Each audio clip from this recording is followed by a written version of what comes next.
சிம்ம ராசிக்காரர்கள் வந்து போன ஜென்மத்துல அப்படி என்ன மேம் பண்ணாங்க, இந்த ஜென்மத்துல ரொம்ப கஷ்டப்படுறாங்க. ஸோ அதை பத்தி சொல்லுங்க.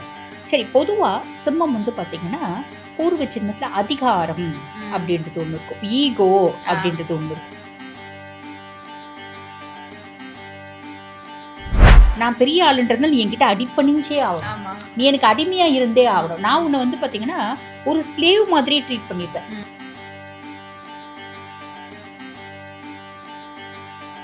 எந்த கோவிலுக்கு போயிட்டு வர்றதுனால சிம்ம ராசிக்காரர்களுக்கு வந்து கர்ம வினை கொஞ்சம் கம்மியாகும்? காஞ்சிபுரம் ஏகாம்பரநாதர் கோயிலுக்கு போயிட்டு வர்றது ரொம்ப நல்லதுமா. இப்ப நாங்க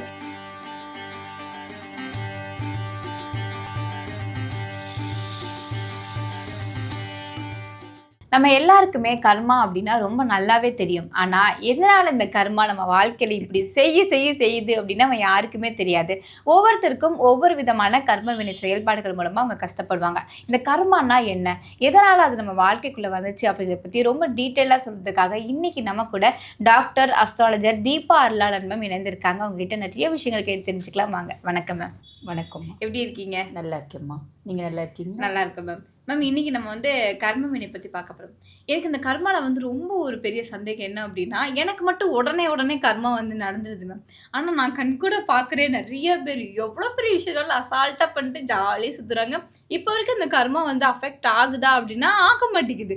எனக்கே டவுட், கர்மாக்கு கண்ணு இருக்கா இல்லையா, இல்லை தூங்குதா அப்படின்ற மாதிரி நான் நிறைய தடவை யோசிச்சிருக்கேன். இந்த கர்மா அப்படிங்கிறது வந்து எதனால நம்ம வாழ்க்கைக்குள்ள வந்துச்சு, எதனால வந்து நடக்குது அப்படி ஒரு கேள்விக்கு ஒரு பதில் சொல்லிடுங்க.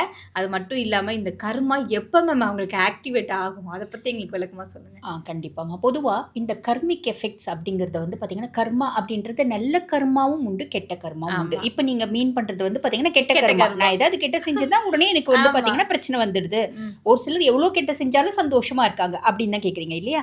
யாராலையும் அப்படி சந்தோஷமா இருக்க முடியாதும்மா. ம். நல்லவங்க வந்து கெட்டு போனதா சரித்திரமும் இல்ல, கெட்டவங்க வந்து நல்லா வாழ்ந்ததாவும் சரித்திரம் இல்ல.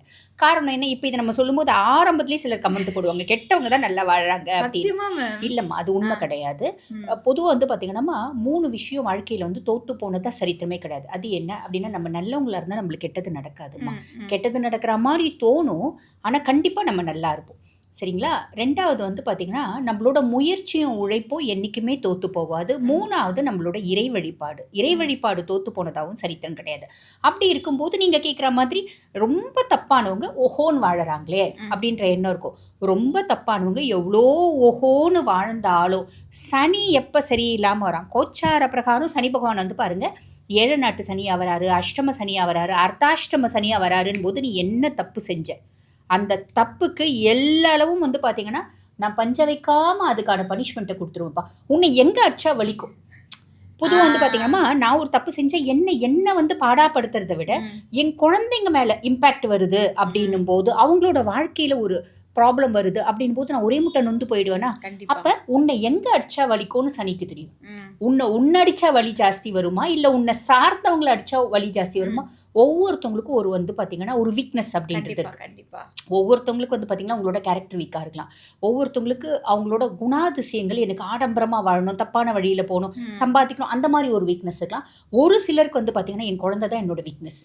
அப்ப அந்த குழந்தைங்க அதான் சொல்லுவாங்க பாத்தீங்களா, பொதுவா வந்து பாத்தீங்கன்னா மாதா பிதா செய்யற தர்மமும் கர்மமும் மக்களுக்கு அப்படிம்பாங்க. அப்ப நீ நல்லா கூட வாழ்ந்துடலாம்ப்பா, உன் குழந்தைங்க உன் வம்சம் நல்லா வாழணும் இல்லையா? அப்ப நீ நினைக்கிறது தப்புமா. இங்க சனி எப்ப இந்த மாதிரி வரானோ அப்ப கிளீனா அதுக்கான பனிஷ்மெண்ட் கொடுப்பா. அதுக்கும் மேல சுய ஜாதகத்துல தசை நடக்குது பத்தியா, தசை நடக்கும்போது சனி தசை அப்படின்னு வரும். 19 ஆண்டு காலம் உன் சுய ஜாதகத்துல சனி வந்து எக்ஸலண்டா இருந்தாலும் கர்மிக் எஃபெக்டான பாடத்தை கொடுத்துருவான். நல்லதும் கொடுப்பான், கெட்டதும் கொடுப்பான். சுய ஜாதகத்துல இன்னும் சனி கெட்டு போயிருந்தா நீ என்னென்னலாம் நல்ல கர்மாக்களை விட்டுட்டு கெட்ட கர்மாக்கள் செஞ்சிருக்க, அந்த கெட்ட கர்மாக்களுக்கான பலனை முழுசும் வந்து பார்த்தீங்கன்னா கொடுத்துருவான். அதை வந்து நம்ம அனுபவிச்சு தான் ஆகணும். அதனால தான் நம்ம ஒவ்வொரு நாளும் நம்ம நிற்கும் போதும், நடக்கும் போதும், பேசும்போதும், ஒரு செயலை செய்யும் போதும் நமக்கு மேலே ஒருத்தன் இருக்கான்ப்பா, நம்ம வந்து பார்த்தீங்கன்னா நம்ம ஹானஸ்ட்டாக இருக்கணும் அப்படின்ற எண்ணங்களோடு நம்ம வாழறோம் அப்படின்னாமா சின்ன சின்ன கஷ்டங்கள் வரும் தான். அதுக்கும் மேலே பெருசாக வந்து ஒரே முட்டை நம்ம மூளையில் உட்காந்துற மாதிரி ஒரு சூழ்நிலை ஏற்படாது. Okay ma'am. ஓகே. கர்மா பத்தி ரொம்ப டீட்டெயிலாவே சொல்லிட்டீங்க. அது மட்டும் இல்லாம இப்ப 12 ராசிக்காரர்களுக்குமே அவங்க எதன் அடிப்படையில இந்த கர்ம வினைய வந்து அனுபவிக்கிறாங்க அப்படிங்கிறத பத்தியும் சொல்லுங்க. அது மட்டும் இல்லாம அ இந்த இந்த ராசிக்காரங்க வந்து இந்த கர்மா பண்ணதுனால தான் அவங்க இந்த ராசியில வந்து இந்த ஜென்மத்தில பிறந்திருக்காங்க அப்படிங்கிறத பத்தியும் ஒரு விளக்கம் இருந்தா அத பத்தியும் குடுத்துருங்க மேம்.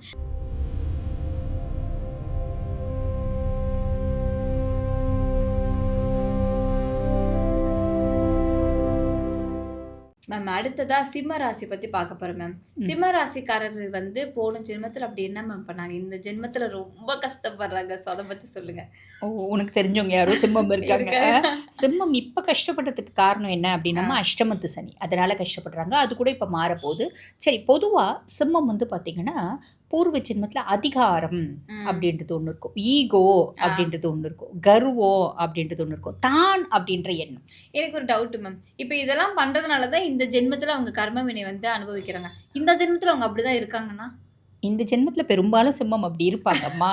இருப்பாங்க. ஆ. ஆனா, அந்த பூர்வ ஜென்மத்தில வந்து பார்த்தீங்கன்னா, அந்த அதிகாரம், நான் பெரிய ஆளுன்றதுனால நீ என்கிட்ட அடிபணிஞ்சே ஆகணும். ஆமா. நீ எனக்கு அடிமையா இருந்தே ஆகணும். நான் உன்னை வந்து பார்த்தீங்கன்னா, ஒரு ஸ்லேவ் மாதிரியே ட்ரீட் பண்ணியிருப்பேன். ம். ஏன்னா, இப்பத்தி காலம் வேற, அப்பத்தி காலம் வேற காலம் வேற. இல்லம்மா. அப்ப வந்து பார்த்தீங்கன்னா, அடிமையாட்கள் அப்படின்றதே இருந்தாங்கல்ல. பல அரசாங்கத்தில அடிமைகள் அப்படின்னு கொத்தடிமைகள் அதெல்லாம் இருந்தாங்க. அரசாங்கம்லாம் போய் அந்த ராஜனோட பீரியட்லாம் போன பின்னாடியும் பெரிய பெரிய செல்வந்தர்கள் கொத்தடிமைகள் அப்படின்னு வச்சுட்டு இருந்தாங்க இல்லையா? ம். அப்ப அந்த மாதிரி ஒரு பெரிய செல்வந்தர் ஃபேமிலி, பெரிய வந்து பார்த்தீங்கன்னா, ஒரு வசதியான குலம், ஒரு ஜமீன்தார் ஃபேமிலி அந்த மாதிரி பொறந்து, அந்த மாதிரி அடிமைகள வச்சு, அவங்கள வந்து பார்த்தீங்கன்னா, கொஞ்சம் இல் ட்ரீட் பண்றது, அவங்களோட உணர்ச்சிகள புரிஞ்சுக்காம இருக்கிறது, தான் அப்படின்ற எண்ணம். எதுவா இருந்தாலும் நான் வளைஞ்சு கொடுக்க மாட்டேன். நான் வளைஞ்சு நெளிஞ்சு போகக்கூடிய தன்மை அப்படின்றது கிடையாது. நான் எப்பவுமே ஸ்டப்பர்னா தான் நிப்பேன். இந்த மாதிரி ஒரு விஷயம். நான் நான் நான் போய் இந்த வேலைய செய்யணுமா? அப்படின்ற ஒரு எண்ணம். ம். ஈகோயிஸ்டிக்னுவாங்க பார்த்தீங்களா?